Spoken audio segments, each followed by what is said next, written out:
Hello everyone, कैसे हो आप सब? आई हो आप सब अच्छे होंगे।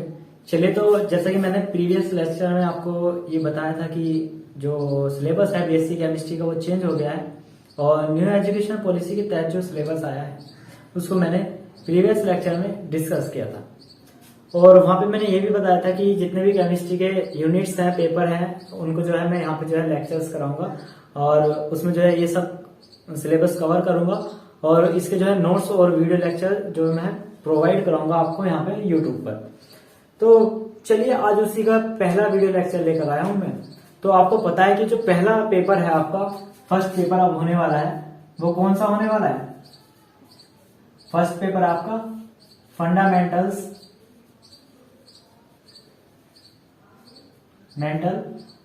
Of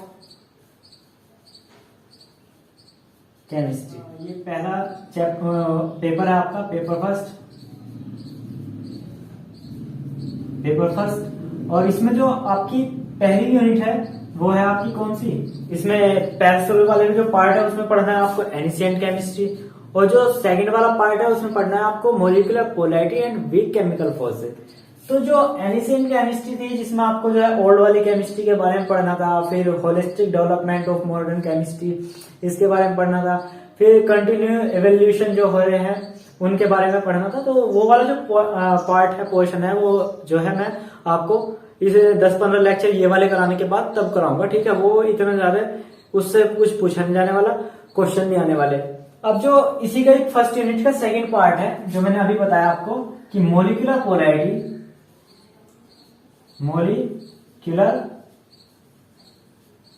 polarity and weak chemical forces.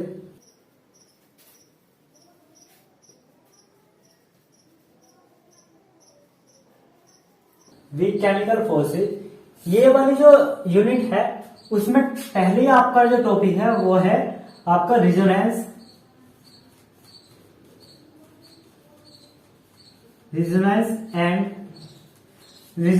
Energy, ठीक है? रिजोनेंस एनर्जी, ठीक है? ये आपकी पहली हेडिंग है या फिर पहला टॉपिक है जो आपको पढ़ना है। तो ये जो टॉपिक है ये मैंने जो है अपने कोचिंग सेंटर के लिए जो नोट्स बनाए हुए हैं उसी से जो है आपको यहाँ पे कराऊंगा। और ऐसा नहीं होगा कि मैं सिर्फ नोट्स एक्सप्लेन करूंगा, आपको नोट्स नहीं प्रोवाइड कराऊंगा, ऐसा नहीं होने वाला। मैं आपको जो है साथ साथ इसके नोट्स भी लिखता चलूंगा यहाँ पे बोर्ड पे। पहले आपको जो है रिटन का वर्क लिखूंगा यहाँ पे, फिर आपको जो है उसको समझाऊंगा और आपको जो है वीडियो में से उसको जो है तारना है, ठीक है? अपना रिटन में हैंड राइटिंग वर्क करना है, ठीक है? हैंड रिटन वर्क करना है और हार्ड कॉपी बनानी है इसकी। फिर इस पे जो है जितने भी क्वेश्चंस आएंगे यूनिवर्सिटी में वे सब मैं आपको कराऊंगा और सारा सिलेबस यहाँ पे कंप्लीट कराऊंगा।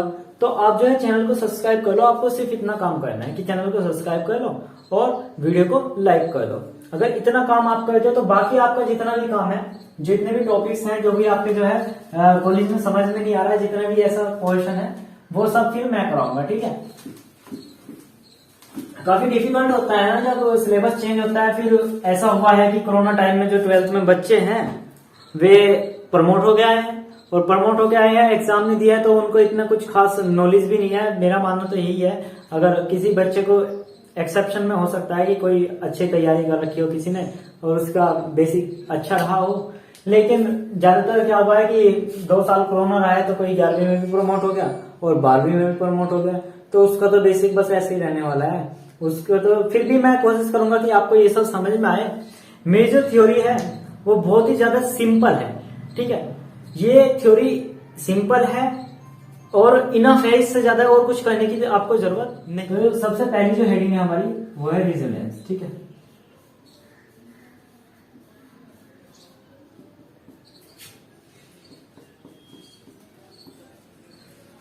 इट हैज बीन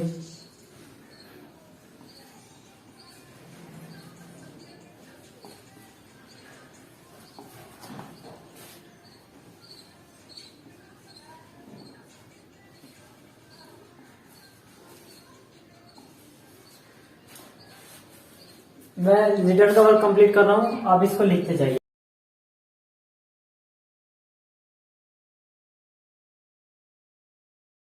अब इसको समझाने की जरूरत है या फिर कर लोगे इस रिटर्न वर्क को? फिर भी मैं एक बार समझा रहा हूँ। देखो, it has been observe that certain molecule or ion can be represented by more than one Lewis structure, एक से ज्यादा Lewis structure, but none of this structure are able to explain, but इनमें से कोई से भी जो स्ट्रक्चर है वो एक्सप्लेन नहीं कर पाती द प्रॉपर्टीज जैसे bond length and bond angle, bond energy of the molecule or ion. For example, O3 molecule can be represented by two Lewis structure। दो Lewis structure शो करता है कौन? O3 molecule, जिसमें हमारे पास फर्स्ट ये है और सेकंड ये है। इतना वर्क आप रिटर्न का कंप्लीट करो। फिर इसके बाद आपको लिखना है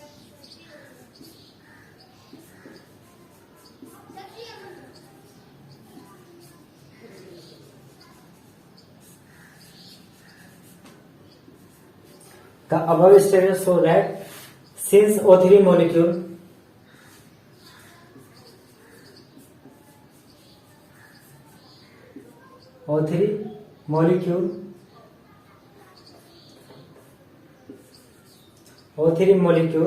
has ऑक्सीजन प्लस का चार्ज और इसके ऊपर माइनस का चार्ज, बॉन्ड सिंगल बॉन्ड, बल्कि बॉन्ड नहीं बल्कि सिंगल बॉन्ड लिखना है यहाँ पे, सिंगल बॉन्ड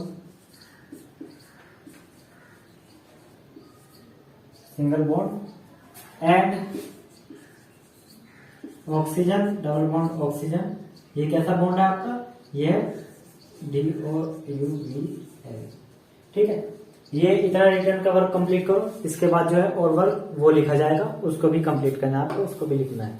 ठीक है, चलिए तो अब जो मैंने नेक्स्ट जो थ्योरी थी वो यहाँ पे लिख दी है, जो स्ट्रक्चर थी वो मैंने यहाँ पे बना लिया, फर्स्ट सेकंड ये।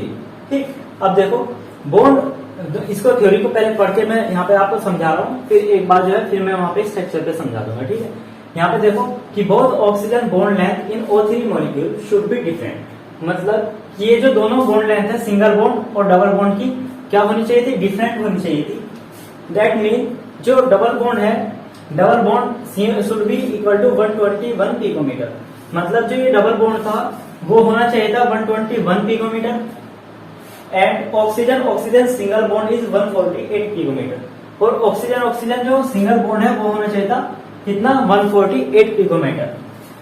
दस वी फाइंड दैट, हमने जो है इसको हमने निकाला, जब ज्ञात किया oxygen bond length of experimental value which is equal to 126 picometre, मतलब जो एक्सपेरिमेंटल वैल्यू थी वो ऑक्सीजन, कोई सा भी ऑक्सीजन हो, इनमें से ये वाला बॉन्ड हो या फिर ये वाला और ये वाला बॉन्ड हो, दोनों की जो एक्सपेरिमेंटल वैल्यू थी, बॉन्ड लेंथ जो थी एक्सपेरिमेंटल, वो कितनी थी? वो 126 थी।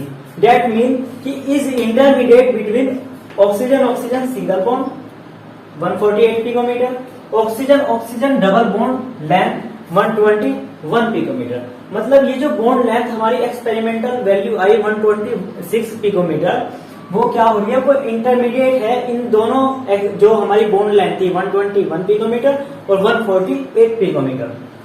चलिए अब इसके बाद देखते हैं, in order to explain this discrepancy between the oxygen bond length in O3 molecule, मतलब कि O3 मॉलिक्यूल की जो ऑक्सीजन बॉन्ड लेंथ है उसी डिस्क्रिपेंसी को समझने के लिए it has been suggested that none of this structure is correct structure, मतलब इन दोनों में से कोई सी भी स्ट्रक्चर करेक्ट स्ट्रक्चर नहीं है।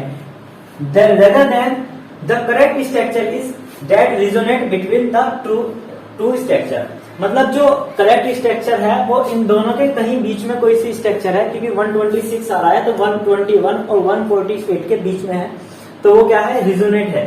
फिर इसके बाद that mean the true structure of O3 molecule is resonance hybrid of above structure, मतलब जो अब एक्चुअल या फिर करेक्ट स्ट्रक्चर है वो इन दोनों की क्या है? रिजोनेंस हाइब्रिड स्ट्रक्चर है।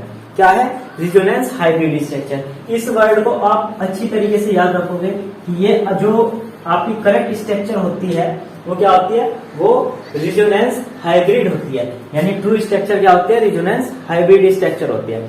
यहाँ तक इतना वर्क जो है वो आपको जो है अपनी कॉपी में लिखना है। अब इसके बाद मैं इसको रफ कर रहा हूँ, इसके आगे का वर्क जो है वो यहाँ पे बोर्ड पे लिख रहा हूँ।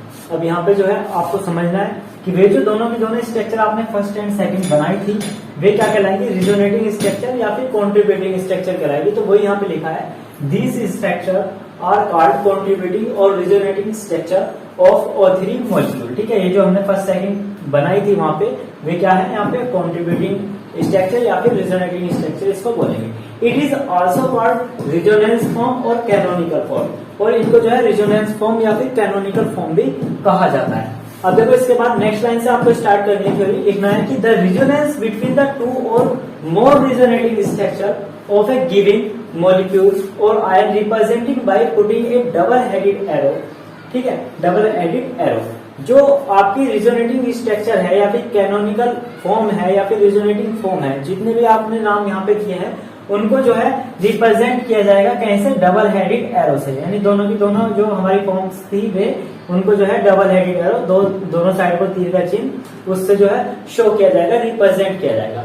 सो वी ऑब्जर्व दैट, अब देखो अब तक हमने क्या ऑब्जर्व किया, अब उसकी जो है ये एक प्रकार से समरी है। ठीक है, we observe that the true structure of the molecule is a resonance hybrid of these various structure. मतलब जो ट्रू स्ट्रक्चर होती है वो क्या होती है, वो रिजोनेंस हाइब्रिड होती है दीज वेरियस स्ट्रक्चर, जितने भी वे स्ट्रक्चर हैं रिजोनेटिंग स्ट्रक्चर उनकी क्या होती है, वो रिजोनेंस हाइब्रिड होती है, which are called resonating structure. और जो वेरियस स्ट्रक्चर है उनको आपने क्या कहा है, resonating structure. And this phenomena is called resonance, और ये जो फिनोमिना है वो क्या कहलाता है, रिजोनेंस कहलाता है। ठीक है, देखो अब यहाँ पे जो आपकी ये थी रिजोनेटिंग स्ट्रक्चर या फिर कैनोनिकल फॉर्म या फिर रिजोनेटिंग फॉर्म या फिर कॉन्ट्रीब्यूटिंग स्ट्रक्चर, देखो कितने सारे नाम है, बहुत सारे नाम है इनके। ठीक है, वो है काम सबका यही, सब रिप्रेजेंट करेंगे इसी को। ठीक है, उसको डबल हेडेड एरो से जो है हम यहाँ पे शो करेंगे, रिप्रेजेंट करेंगे। और जो रिजोनेंस हाइब्रिड होगा वो किस तरीके से शो किया जाएगा, वो जो है डबल डॉटेड लाइन, मतलब डॉटेड लाइन से शो किया जाएगा। इसमें यहाँ पे क्या होगा, डबल बॉन्ड भी नहीं है, और यहाँ पे जो है क्योंकि जो मैं वैल्यू आपको बता के आया था एक्सपेरिमेंटल वैल्यू वो 121 और 148 के बीच में थी, मतलब डबल बॉन्ड भी नहीं है और सिंगल बॉन्ड भी नहीं, तो इसको जो है फिर डॉटेड लाइन से शो किया जाता है। ठीक है, ये क्या कहलाती है स्ट्रक्चर, ये कहलाती है रिजोनेंस हाइब्रिड। और यहाँ पे जो है आप ये ट्रिपल बॉन्ड से भी दिखा सकते हो, मतलब जैसे आप बराबर का चिन्ह लगाते हो ना, ऐसे तीन जो है आपको ट्रिपल बॉन्ड से दिखा दो, इसको बॉन्ड नहीं है बस ये शो करते हैं इसको रिजोनेंस हाइब्रिड से।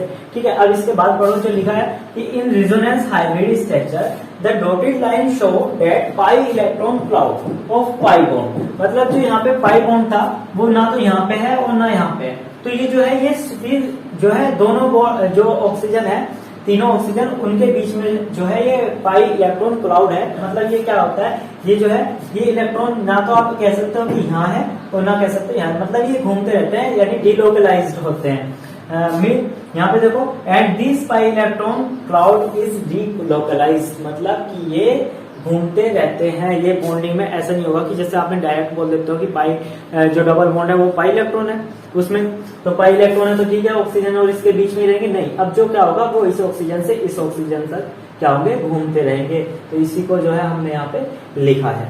अब इसके बाद ये जो हमारा यहाँ पे वर्क था रिजोनेंस का वो तो हुआ कंप्लीट। अब इसके बाद पढ़ेंगे हम कैरेक्टरिस्टिक ऑफ रिजोनेंस।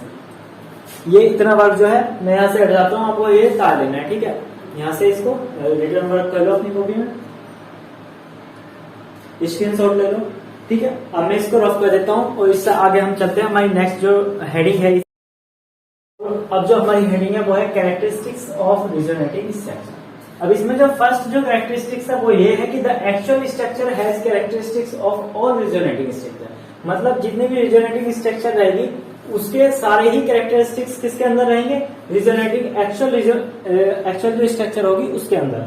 तो इसके बाद the actual structure is not a mixture of resonance form. ये आपको याद रखना है कि जो एक्चुअल स्ट्रक्चर है वो मिक्सचर नहीं है रिजोनेंस फॉर्म का, मतलब रिजोनेंस फॉर्म या रिजोनेटिंग स्ट्रक्चर या फिर कॉन्ट्रीब्यूटिंग स्ट्रक्चर, बात तो एक ही है। ठीक है, वे जो स्ट्रक्चर आपने फर्स्ट सेकंड थर्ड फोर्थ बनाते हो ना उसके बारे में बता रहे हैं कि the actual structure is not a mixture of resonance form, वो जो है मिक्सचर नहीं होती।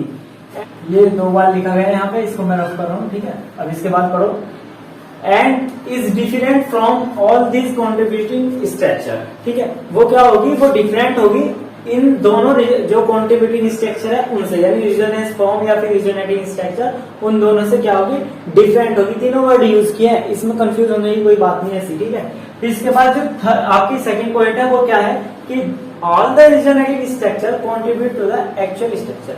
जितनी भी रेजोनेटिंग स्ट्रक्चर होती है वो एक्चुअल स्ट्रक्चर को बनाने में क्या करती है, कॉन्ट्रीब्यूट करती है ऑफ द गिवन स्पीसीज, जो सभी स्पीसीज दिया है, ठीक है।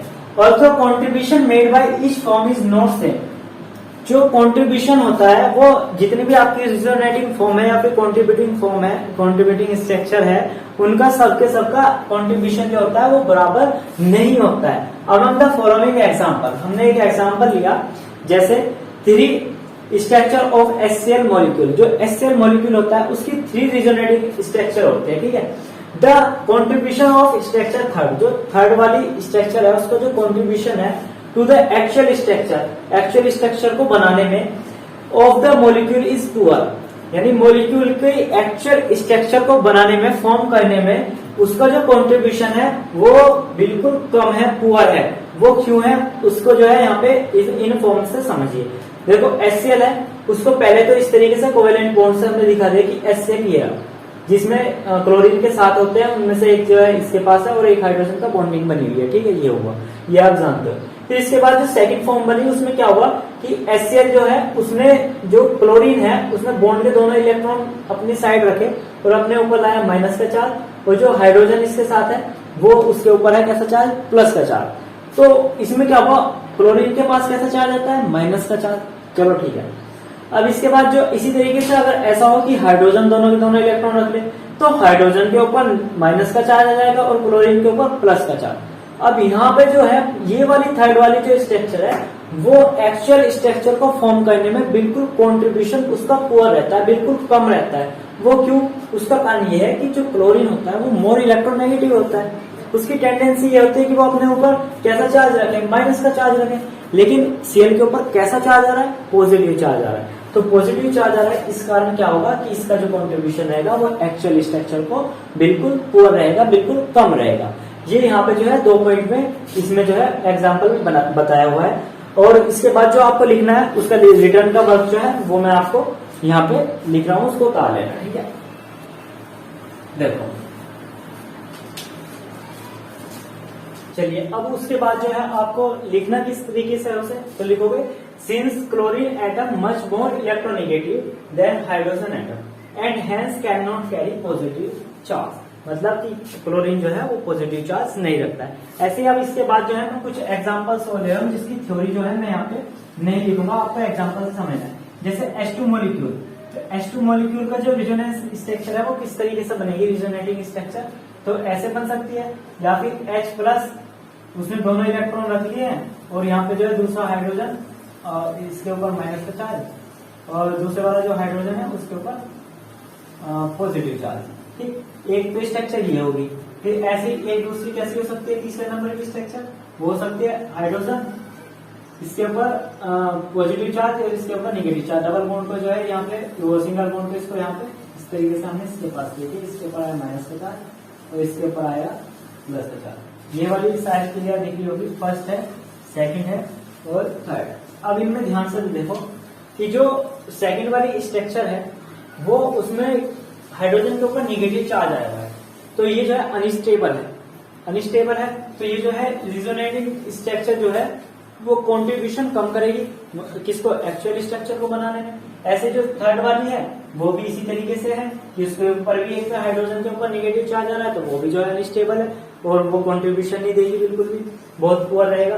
तो हाइड्रोजन की जो एक्चुअल स्ट्रक्चर होती है वो जो है वो सिर्फ ये वाली मान ली जाती है जिसमें कोवेलेंट बॉन्ड होता है, ठीक है। तो H2 को सीधा ये 1 single bond H single bond H ये मान ली जाती है, क्योंकि जो इसकी रिजोनेटिंग फॉर्म्स हैं उनको जो है क्या हुआ, इनका कॉन्ट्रीब्यूशन बहुत कम है एक्चुअल स्ट्रक्चर को बनाने में, ठीक है। इसको अब मैं रफ कर रहा हूँ। अब इसके बाद जो थर्ड है उसको समझो कि जो रिजोनेटिंग स्ट्रक्चर है उसमें जो अनपेयर्ड इलेक्ट्रॉन है वे होने चाहिए बराबर, तभी वे रिजोनेटिंग स्ट्रक्चर या रिजोनेटिंग फॉर्म आपकी कहलाएगी, ठीक है। जैसे हम यहाँ पे एग्जांपल अगर ले लो तो बेंजीन का लेते हैं हम यहाँ पे एग्जांपल। बेंजीन के एग्जांपल में आप एक तो इस तरीके से दिखा देते हैं बेंजीन को, ठीक है। फिर दूसरा जो है वो कुछ इस तरीके से दिखा देते हैं, बॉन्ड यहाँ पे आ जाएगा, यहाँ पे आ जाएगा।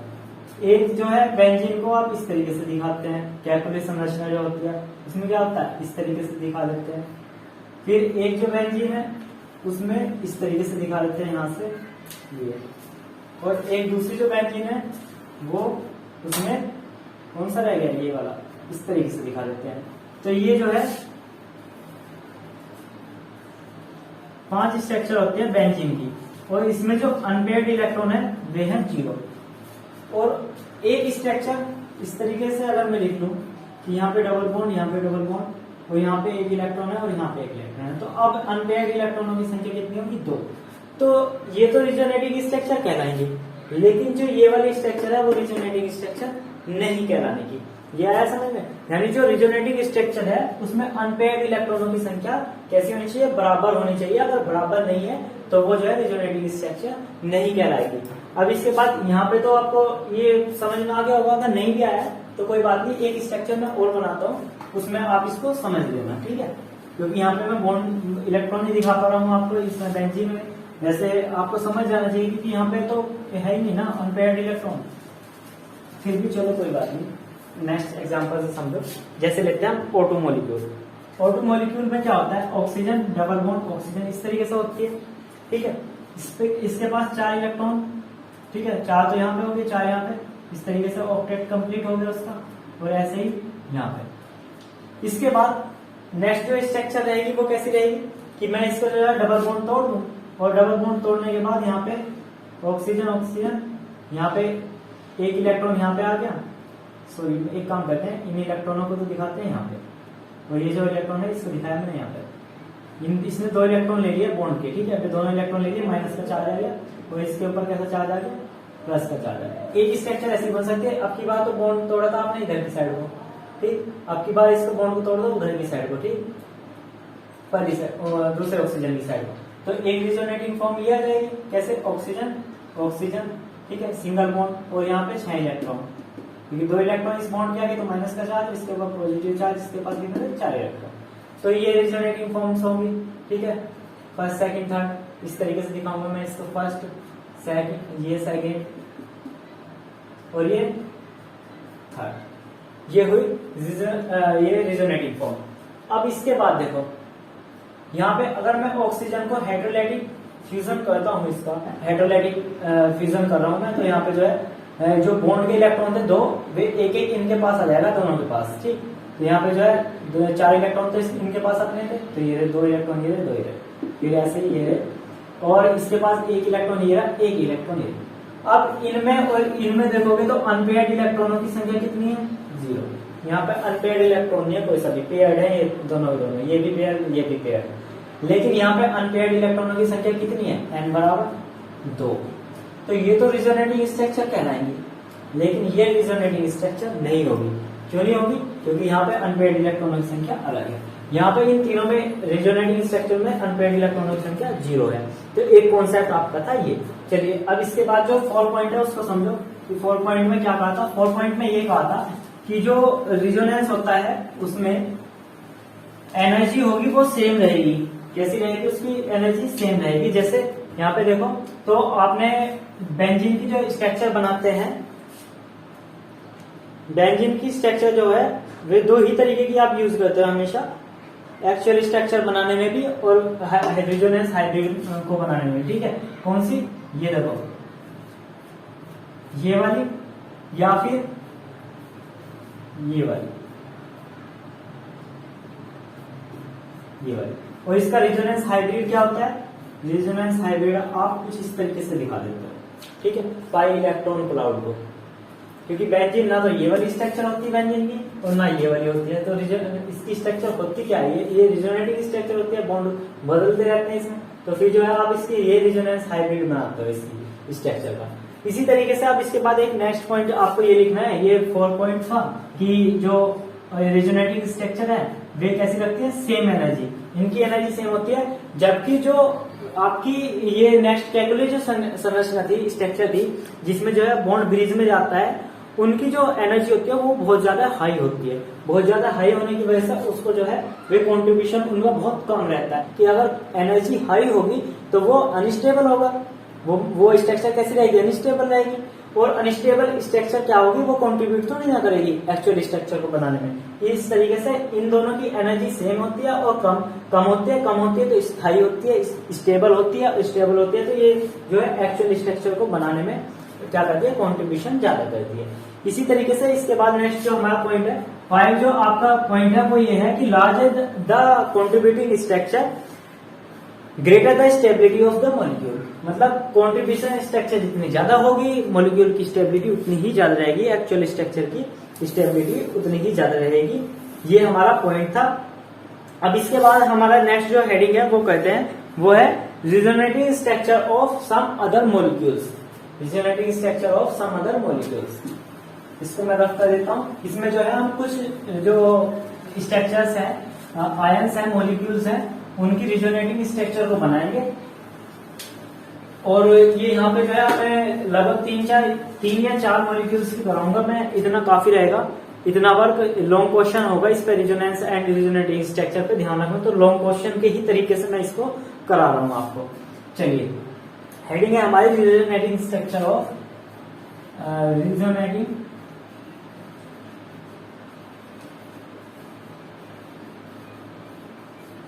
Structure of some other molecule and ion. ठीक है, मॉलिक्यूल आयन, ठीक है, ये मॉलिक्यूल एंड आयन या फिर और आयन। इसमें सबसे पहले बनाएंगे हम कॉन्ट्रीब्यूटिंग स्ट्रक्चर कार्बोनेट की। कार्बोनेट क्या होता है फॉर्मूला, CO3 2-, ये होता है फॉर्मूला। कार्बोनेट की जो होती है वे 3 रिजोनेटिंग स्ट्रक्चर होती है। कैसे हम बनाते हैं, यहाँ पे जो कार्बन है उसके साथ एक तो ऑक्सीजन रहेगा डबल बॉन्ड के साथ और 2 ऑक्सीजन रहेंगे सिंगल बॉन्ड के साथ, और ये इनके ऊपर रहेगा माइनस का चार्ज। कितने इलेक्ट्रॉन, 6 इलेक्ट्रॉन। ये जो है लुईस स्ट्रक्चर है, आपने 11th में पढ़ गए होंगे, नहीं पढ़ गए होंगे तो कोई बात नहीं, मेरे इसमें जो है वीडियो की प्लेलिस्ट में जाओ, 11th क्लास में केमिकल बॉन्डिंग नाम से चैप्टर है, वहां पे जो है आप इसको पढ़ लेना। ठीक, ये होगी 2-, इस तरीके की स्ट्रक्चर होगी। दूसरी रिजोनेटिंग स्ट्रक्चर किस तरीके की रहेगी, अब की बार ये वाला डबल बॉन्ड तो नहीं रहेगा, यहाँ पे आ जाएगा डबल बॉन्ड और उसके ऊपर माइनस का चार्ज। तो ये वाला ऑक्सीजन तो सिंगल बॉन्ड में पहुंच गया, इसके ऊपर माइनस का चार्ज और 6 इलेक्ट्रॉन। ठीक है, ये हो गए। फिर कार्बन, यहाँ पे डबल बॉन्ड आ गया है, 4 इलेक्ट्रॉन होंगे, और यहाँ पे ऑक्सीजन माइनस, और इसके ऊपर कितने, इसके बाद कितने इलेक्ट्रॉन होंगे, 6 इलेक्ट्रॉन। इसी तरीके से एक स्ट्रक्चर और बन जाएगा जिसमें ये डबल बॉन्ड अब की बार इधर की साइड रहेगा, C single bond O-, 6 electron, और यहाँ पे जो है डबल बॉन्ड O, यहाँ पे 4 इलेक्ट्रॉन, और यहाँ पे ऑक्सीजन, तो इसके ऊपर कितना चार्ज, यहाँ पे जो है ये 2-, यहाँ पे भी और यहाँ पे भी, इसके पास 6 इलेक्ट्रॉन। तो इस तरीके से इसकी जो कितनी रिजोनेटिंग स्ट्रक्चर हुई, 3 रिजोनेटिंग स्ट्रक्चर। अब नेक्स्ट जो स्ट्रक्चर है उसको पढ़ते हैं, वो है सल्फर ट्राई ऑक्साइड।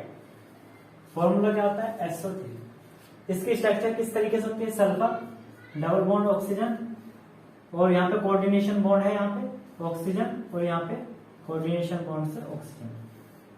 ये होती है SO3 की स्ट्रक्चर।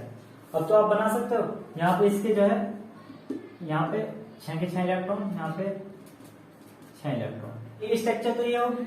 अब इसके बाद जो सेकंड स्ट्रक्चर रहेगी वो किस तरीके से रहेगी, इसके 4 इलेक्ट्रॉन यहाँ पे लिख लो।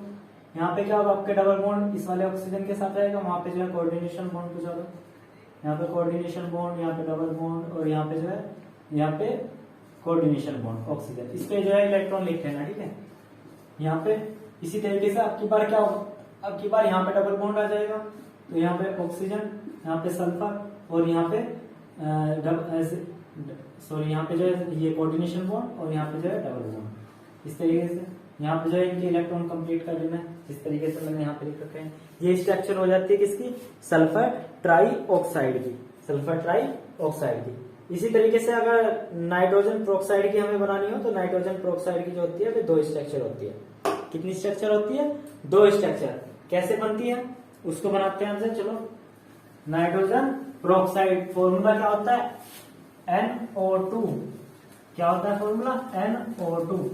और उसकी रेजोनेंस हाइब्रिड भी बनानी हो तो किस तरीके से बनाएंगे, इन सब की रेजोनेंस तो आपको बता देना, जहां जहां से इलेक्ट्रॉन घूम रहे हैं ना वहां जो है ना डबल बॉन्ड हटा के वहां पे क्या कर देना, वहां पे आपको वो डॉटेड लाइन से दिखा देना है, तो वो हो जाएगी उसकी हाइब्रिड, रेजोनेंस हाइब्रिड, जैसे हमने पहले बनाई थी। अब है आपकी नेक्स्ट जो स्ट्रक्चर है थर्ड, वो है NO2 नाइट्रोजन प्रोक्साइड। कैसे बनेगी, तो यहाँ पे देखो नाइट्रोजन और इसके साथ 2 ऑक्सीजन है, एक बार जो ऑक्सीजन रहेगा वो रहेगा कोऑर्डिनेशन बॉन्ड के साथ और एक बार रहेगा डबल बॉन्ड के साथ। यहाँ पे इसके इलेक्ट्रॉन कंप्लीट कर लो, तो इलेक्ट्रॉन यहाँ पे 6 इलेक्ट्रॉन तो इसके साथ हो जाएंगे और 4 इलेक्ट्रॉन इसके साथ हो जाएंगे और नाइट्रोजन के पास भी अपने 4 इलेक्ट्रॉन रह जाते हैं। फिर नेक्स्ट जो स्ट्रक्चर बनेगी सेकंड, वो क्या कैसे बनेगी, डबल बॉन्ड उधर और कोऑर्डिनेशन बॉन्ड इधर, तो नाइट्रोजन और यहाँ पे जो है कोऑर्डिनेशन बॉन्ड और यहाँ पे डबल बॉन्ड, और इसके भी जो है इलेक्ट्रॉन कंप्लीट कर लो, 2 2 4 2 6 2 और 2 4, ये होगी नाइट्रोजन प्रोक्साइड की। इतना काफी है या फिर और करोगे, बस इतनी ही कर लो, इतनी काफी है। अब इसके बाद जो नेक्स्ट वीडियो लेक्चर आएगा उसमें मैं कंप्लीट कराऊंगा आपको क्या, रेजोनेंस एनर्जी, ठीक है। इतना वर्क कंप्लीट हो गया। अब इसके बाद सुनो कि आपको ये वर्क तो रिटर्न का कंप्लीट करना ही है, जो मैंने बोर्ड पे कराया है उतना वर्क तो कंप्लीट कर लो। यहाँ तक कर लोगे तो आपके अच्छे मार्क्स आ जाएंगे, क्योंकि मैंने जो मेरे खुद के नोट्स हैं उन्हीं से मैंने जो है यहाँ पे बोर्ड पे आपको कराया है, बोर्ड पे लिख के जो है आपको नोट्स दिए हैं। और चैनल को सब्सक्राइब कर लो, अपने फ्रेंड्स सर्कल में कहीं भी जिसको भी आपको सेंड करना है, शेयर करना है, जिसको लगता है कि वो स्टडी में उसकी हेल्प करेंगे तो अपने उस फ्रेंड को जो है ये इस वीडियो को शेयर कर दो। और अगर कुछ भी प्रॉब्लम आती है या फिर किसी तरीके का क्वेश्चन है तो आप मेरे से पूछ सकते हो कमेंट बॉक्स में। टेलीग्राम ग्रुप का जो लिंक है वो मैंने दिया हुआ है डिस्क्रिप्शन में, वहां से आप इसको क्लिक करके वहां से उस लिंक पे और टेलीग्राम ग्रुप को ज्वाइन करो।